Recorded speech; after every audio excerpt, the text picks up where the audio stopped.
Hi, this is Mark. There's no Jules. I think after the Ilves game and the Inter games, the post-match press conferences have been a bit short, and there's been some comments among the fans about, why is this? I wondered if there weren't any journalists in the room asking questions. And in the bar after the Ilves game, a few of us asked questions of Stevie and got really good answers. And this is something that I thought we could bring to the listeners of the Seinäjoki Football Supporters podcast. So I reached out to Stevie and asked if he'd be willing to answer a few questions for us. And he said, fire away. So I did. And what you're going to hear now are me asking the questions and then Stevie's answer to those. We're not in the same country. In fact, neither of us are actually in Finland when we're recording our parts to this. So it's been edited together. But I find his answers interesting, and I think you will, listener. So here we go. Stevie, some managers are firmly connected to a formation, others to particular tactics, but Grieveball or chaos football seems to be a philosophy that is overlaid on top of any tactics or formation. Yeah. Our game is based around behaviours and guiding principles. So pass forward, run forward, press forward, defend forward are all the main aspects. So to try and force the opponent back when they have the ball, and to force our team forward when we have the ball, and conversely, to force them back when we have the ball and to force them back when they have the ball. So everyone's about trying to gain territory with or without the ball. So to be really active defensively, whether we press, whether it's our block, how we set traps, that sort of stuff. And when we have the ball, it's can we break a line on every opportunity? So are the centre backs going to dribble forward and make a pass? Are the midfielders going to receive behind a pressing line or play third man? So we lose the ball in certain situations because we try and be direct in possession to just break lines really quickly.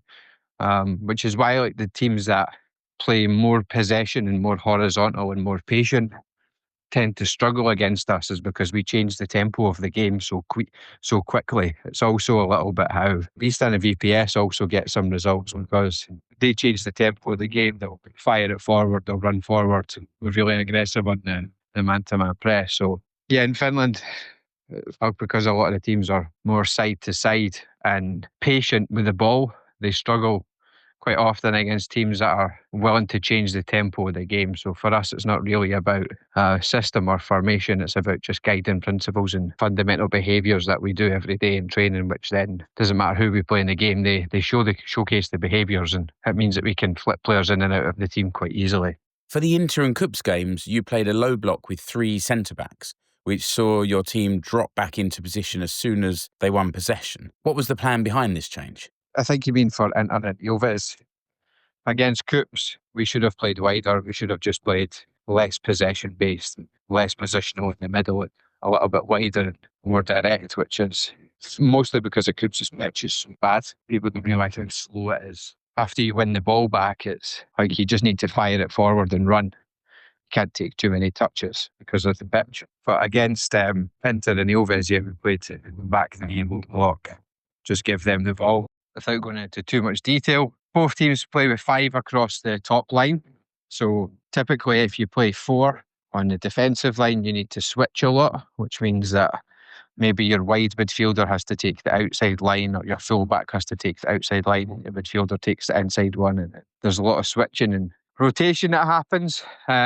Typically, we've been very good at that against teams that play against with a 5 in the front line. So when we've played 4, we just switch and slide and play 1v1 on the outsides, and generally it's fine. But we just felt like to have a more solid, compact shape with less switching, less movement, less rotation, basically just an easier system to play, an easier reference point with the wing back and the winger being inside, the wing back being outside, the midfielders being in position to cover space between centre backs. So yeah, it was more just, of course, we conceded 6 goals in the 2 games before, but 2 of them were from transitions, 2 of them were from penalties. 2 of them were from open play where we could do a lot better. So it was more just assessing the opponent rather than reacting to previous games, picking the best strategy for 2 really similar games back to back. Ilves are more play in front and then play around rather than Turku are quite willing to go wide and go over the top, play it to the speed guys down the side. So with the types of players we've got, you can set up a game plan that teams will always struggle against because of how they're set up. So it was more just how do we win these 2 games and what's the system and style required, and we treat it like a one-off game. So not too much in terms of reacting to previous games. It was more just what's the best way to beat Turku? What's the best way to beat Ilves? How do we set that up? Stick to the game plan and pick how we're going to win the game. There's many ways you can win, and we picked our direction of how we'd win it, and the boys stuck to the task and done what they were told, and eventually we managed to win both games. So really pleased. Yeah, of course. I meant Inter and Ilves, not KuPS. How much training time was needed to get this particular tactic into your team? In terms of training time, we did a 12-minute tactical walkthrough 2 days after KuPS game, 2 days before the Turku game. The 12 minutes started in a medium block. How do we get the shape right against how Turku build up? Then we went into a high block, high press. How do we disrupt the build up when we're up there? And then in a low block, how do we just deal with the movement and defend the key spaces inside the box? So there was 12 minutes last Tuesday for the Turku game. Obviously ahead of the Ilves game because we were playing similar but not the same system. There was some small adaptations to how we sat in a block, how we pressed, how we move against the ball. We had obviously 90 minutes of footage that we could use as teaching time in the post-match meeting to make sure we were just improving upon what we did. And then we did 8 minutes on Tuesday, and we did 8 minutes again on Thursday. 4 times 2 minutes of like a different type of problem-solving based game. So yeah, not a huge amount of time, but I think the biggest thing when you're a coach or a coaching staff is you create key practices which are aligned to the objective that you want to do or to have, and then make sure the design of the practice and the instructions of the practice are going to enhance what it is that you're trying to do. And then you go in and coach to enhance it even further. So we did 6 times 2 minutes of one game. So yeah, 12 minutes. So overall, I would say we've done 32 minutes of kind of defensive shape work on the change of system over basically 3 practices. So I think it goes to show how effective it can be if you just do things properly and the players buy in and the video session is good and the game plan is clear, that you don't need to spend hours and hours and hours drilling something. It's just your session design and your coaching points and the game plan and the clarity of the principles and the behaviours you want to see are there. So yeah, I think it was 32 minutes over 3 practices basically. Are you planning to continue this and 2-1 your way to the end of the season? Are we planning to continue this way? The honest answer is I need to watch Nistan.